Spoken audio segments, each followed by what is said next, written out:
This week, the Bank of Canada will release its summary of deliberations for its recent rate decision. That's when the central bank cut its key policy interest rate by a quarter of a percentage point to 2.75%. Last week, Governor Tiff Macklem said that the uncertainty surrounding U.S. tariffs is already taking a toll on the economy as businesses delay investments. We now face a new economic crisis. Since President Trump began threatening to impose a wide range of tariffs on Canadian exports, uncertainty has increased sharply. And depending on the extent and duration of tariffs, the economic impact could be severe. The uncertainty is already causing harm. There's a lot we don't know. Some new tariffs are in place on steel, aluminum, as well as goods not in compliance with the Canada-US-Mexico agreement.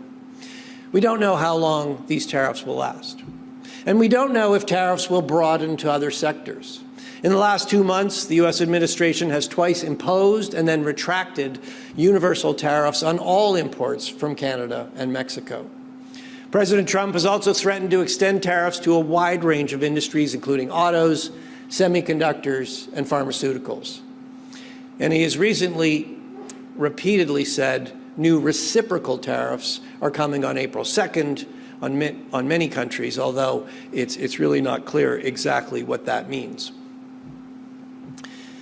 Most disturbing of all for Canadians, President Trump has threatened our sovereignty, repeatedly referring to Canada as the 51st state. There can be no question about our sovereignty or our border.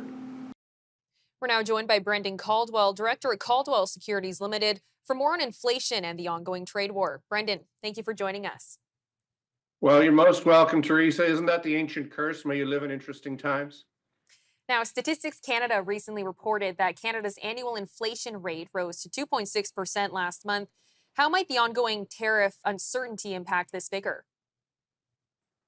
Well, it could make it bigger if, in fact, we do in Canada do reciprocal tariffs. That is, if we start slapping tariffs on American goods, and we do import rather a lot from the United States, if that will actually increase the cost. So it's one of the reasons I don't think reciprocal tariffs are a particularly good idea. Tariffs is the surest way to ruin. We saw that 90 years ago when countries decided to get into a trade war. So yeah, if we add tariffs, it will raise the cost. Inflation's already higher than people expect, despite the fact the economy, as the Bank of Canada governor was just saying, the economy is quite slow. I mean, we have a word for this. It was coined in the late 70s called stagflation, where you have inflation going up, but the economy not growing. Not a good situation to be in. The additional tariffs could add challenges to it. And a significant number of Gen Z and millennial Canadians have cited finances as their primary source of stress, with the looming trade war being a key factor.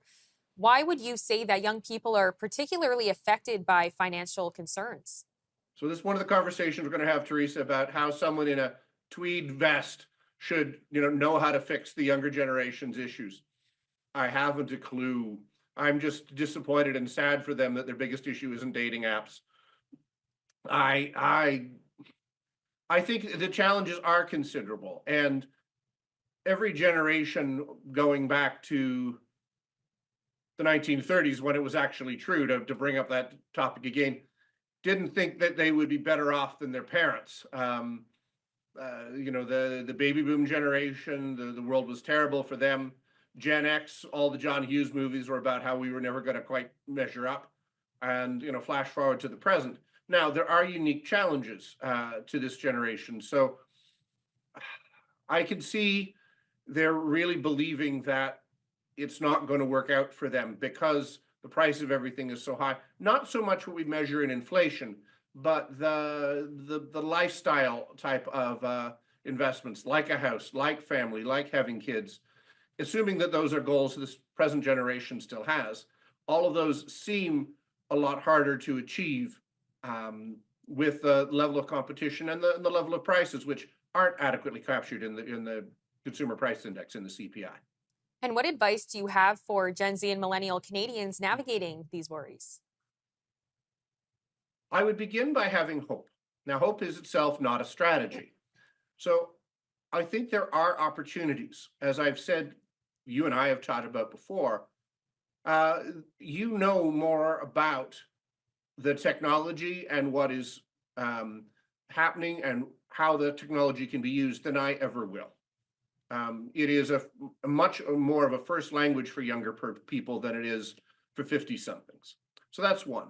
Two, so do capitalize on what you do know. Make a list of your assets. And speaking of assets, I do think putting a little bit of money aside every month, whether it's $50 or $200 or $500 or $1,000, whatever you can slightly not afford, whatever you just sort of notice, so that you have a bit of money that can grow set aside from everything else you might be doing. I would put it in some sort of growth type investment, a growth mutual fund or something. It doesn't even matter if this market goes up or down, because if you're adding to it on a monthly basis, as you and I have discussed, you're going to get the benefit of dollar cost averaging and have that money grow for you. And one can just think more clearly and make better decisions if you know you have a bit of money set aside for just such an emergency. Now, Mark Carney has mentioned a few times in his recent campaign that he's hoping to help younger Canadians and give them the same opportunities that the older generations had when it comes to savings or being able to send their future children to university or college or things like that. How much do you think that helps younger Canadians with dealing with stress, knowing that they do have a prime minister and, a potential prime minister in the future in their corner? Well, I would hope that the Prime Minister is not against any Canadians. The last measure that Mr. Carney's party did put forward to try and help the younger generation was to raise the capital gains inclusion rate, which apparently Mr. Carney has decided to kill in the last few days. The thought process there is they would tax the older generation and thereby have more money available for the younger generation.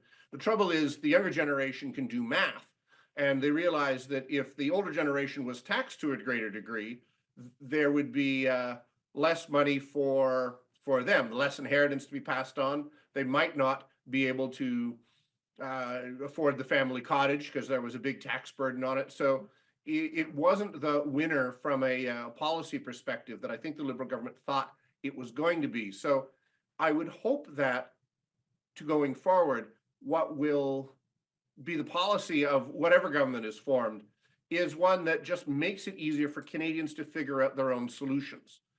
That the government doesn't actually have to fix everything. It's not actually their job to make everything better. If they make it everything a little easier, less bureaucracy, less tax, less burden, then I think it does open up opportunities for younger people to start businesses and take advantage of the opportunities that were there during, frankly, much lower tax regimes. My older generation, enjoyed much lower tax regimes when we were accumulating our wealth than what young people face today. And many small businesses are facing similar financial pressures. What steps can they take to prepare for additional costs? My father and I were just having this discussion earlier today. It is very tough. We were talking to one of the ladies in the food court, runs the Italian restaurant under the Exchange Tower, and she's giving up. Rents are too high, costs are too high. I think for small businesses, to the extent that you are able to buy the building that you're in, that is going to stand you in good stead. I would take the same advice I give for younger people. Put a little bit of money aside, separate than your business, because it would allow you to weather storms and take advantage of opportunities more easily. And how can investment advisors assist their clients in planning for an unpredictable Canadian economy? Oh, goodness. I'm kind of put in mind of that discount brokerage firm ad where they superciliously say, "You're not still dealing with Dad's guy, are you?" Well, look, Dad's guys probably serve Dad, whoever Dad might be, fairly well. And it's so much easier to get along with other people's parents. Similarly, it's so much easier to get along with other people's kids. So I would suggest this: take advantage of Dad's guy, whoever Dad's guy might be or advisor might be, because older people do like to give advice. And if it's not coming from your parents, it's a little easier to take. So that's my suggestion.